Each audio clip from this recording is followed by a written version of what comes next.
A lot of people are learning how to do this and to do that, and I'm one of the prophetic voices. We know that, okay?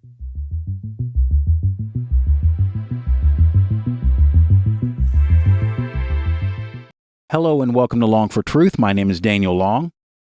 What you are about to see is a 1-minute video that was posted on James Goll's Instagram page on December 4th of 2020.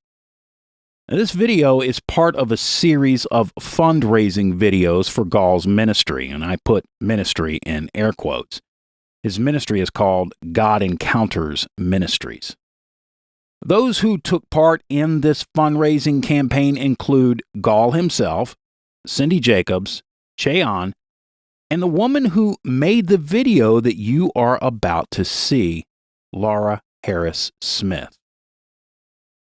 In this video, Laura Harris Smith actually implies that James Gall's ministry is more important than the Apostle Paul's because, well, the Apostle Paul only wrote 13 books, while James Goll has written over 50. This is absolute blasphemy, and the implications in her statements are astounding. What Smith is implying in this video is that the Apostle Paul's work in writing a large part of the New Testament, inspired by the Holy Spirit himself, I might add, is far less important than James Gall's work, since Gall has written way more books. And so you should be buying Gall's books and reading them over and above the 13 letters that the Apostle Paul wrote in the New Testament. Folks, there is no comparison here. James Goll, who, by the way, was part of the Kansas City Prophets, is a false prophet who should be marked and avoided. His books and his public teaching is nothing less than New Age Gnosticism.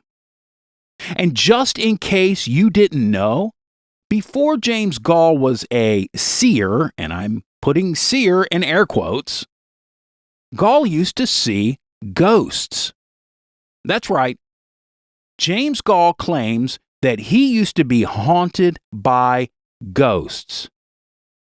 Here's part of a video by Bezel T3 explaining this, and I'll put the link to the full video in the YouTube description.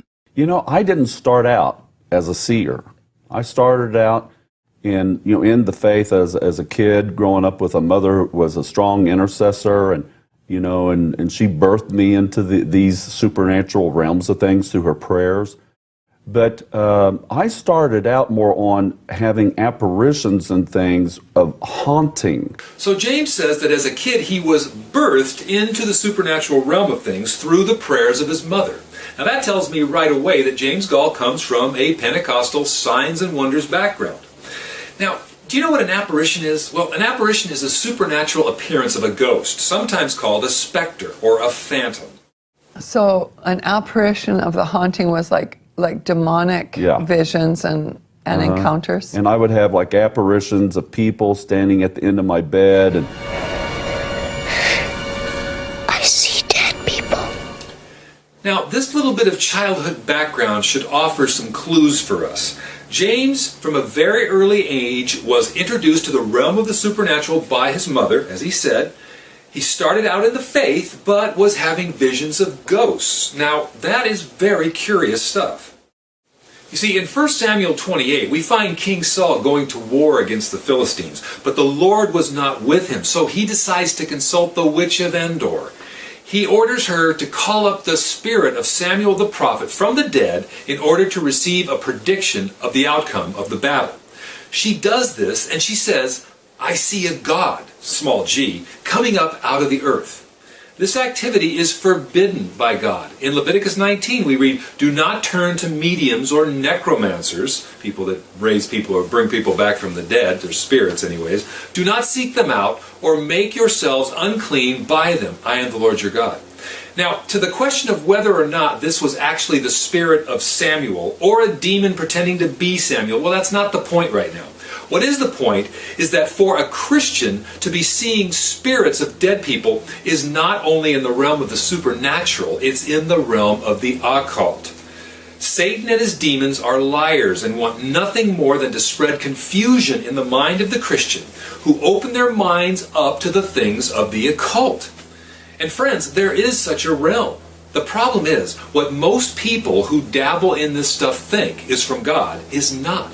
It stems from the occult, and to mess around with it by thinking you can be a seer like Elijah or Ezekiel is just the kind of slippery slope that Satan uses to lead people into demonic deception. Remember, as a Christian, we are to be sober-minded and watchful, for your adversary, the devil, prowls around like a roaring lion, seeking someone to devour. And so, as you can see, Gall is a dangerous false prophet. And Laura Harris Smith is no better. Her book, Seeing the Voice of God, is promoted by other false prophets and teachers, such as Cindy Jacobs and Marilyn Hickey. And it's no wonder that James Goll used her in his fundraising campaign, since he wrote the foreword for her book. Anyway, you get the point. So here's the video. Hi everybody, I'm Laura Harris Smith. My husband Chris and I pastor Eastgate Creative Christian Fellowship. I'm an author and I have a television broadcast called The Three. I'm also James Goll's little sis and biggest fan. No, I'm his little sister in the spirit. But we first met over 20 years ago. I was doing a little bit of traveling with Cindy Jacobs, and that threw us together on some trips, whether in the car, in the pouring rain, trying to find a church, or in an airplane, wherever it was. I learned so much about prayer from James. And I'm going to tell you, like, he's written over 50 books, even more than that. The Apostle Paul only wrote 13. And so he has far surpassed the Apostle Paul in his prolific authorship. Now, in case you missed it, let me play that portion of the video again. And I'm going to tell you, like, he's written over 50 books, even more than that. The Apostle Paul only wrote 13. And so he has far surpassed the Apostle Paul in his prolific authorship. If that isn't pure blasphemy, I do not know what is. This is yet another example of the pride and utter arrogance of the NAR apostles and prophets. Jeremiah 14:14. And the Lord said to me, the prophets are prophesying lies in my name. I did not send them, nor did I command them or speak to them. They are prophesying to you a lying vision, worthless divination, and the deceit of their own minds.